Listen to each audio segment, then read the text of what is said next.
మీ అందరికీ తెలుసు, సంధ్య థియేటర్ సంఘటన జరిగి 2 వారాలు గడుస్తుంది. సో ఈరోజు ప్రభుత్వం తరఫున నేను హెల్త్ సెక్రటరీ కృష్ణ గారు ఇక్కడ ఇచ్చేసాము. ఒక 2 వారాల నుండి కిమ్స్ ట్రీట్మెంట్లో ఉన్న 9 సంవత్సరాల బాబు శ్రీతేజ్ ఆయన ఆరోగ్య పరిస్థితి ఏంటి, ఇంకా ముందు వచ్చే రోజుల్లో దాని గురించి ఏమేమి చర్యలు తీసుకోవాలో గురించి డాక్టర్స్ని అడిగి తెలుసుకున్నాము.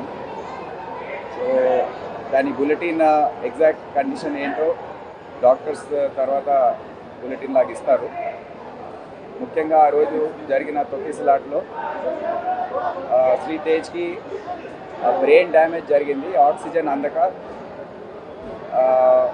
హైపోక్సియా బ్రెయిన్ డ్యామేజ్ అంటారు, అది జరిగింది. సో దాని నుండి రికవరీ కావడానికి సమయం పడుతుందని డాక్టర్స్ తెలియజేయడం జరిగింది. ఇప్పుడే ఆక్సిజన్ సపోర్ట్, వెంటిలేటర్ సపోర్ట్తో ట్రీట్మెంట్ ఇదంతా చేస్తూ ఉన్నారు. ఈ ట్రీట్మెంట్ కొద్దిగా సుదీర్ఘంగా సాగే అవకాశం ఉంది. టెక్నికల్ ఆస్పెక్ట్స్ ఏదైతే ఉన్నాయో అవి తొందరలో డాక్టర్స్ టీం ఒకటి రివ్యూ చేసి ఒక బులెటిన్ లాగా వాళ్ళు ఇష్యూ చేస్తారు. ఇప్పుడు కృష్ణ గారు మాట్లాడారు. ఈనాటి patient Sriteja health situation check చేయడానికి వచ్చాము. దానికి ఏదైనా ఆయన ట్రీట్మెంట్ ఇప్పుడు అవుతుంది. ఇక్కడ మన కిమ్స్ హాస్పిటల్లో తీసుకొచ్చారు. ఇక్కడే మంచిగా డాక్టర్స్ అందరూ చూస్తున్నారు.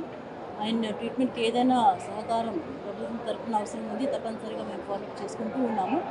అది రెగ్యులర్గా డైలీ బులెటిన్స్ ఇష్యూ చేయడానికి హాస్పిటల్ మేనేజ్మెంట్కి మేము ఇన్స్ట్రక్ట్ చేసాము.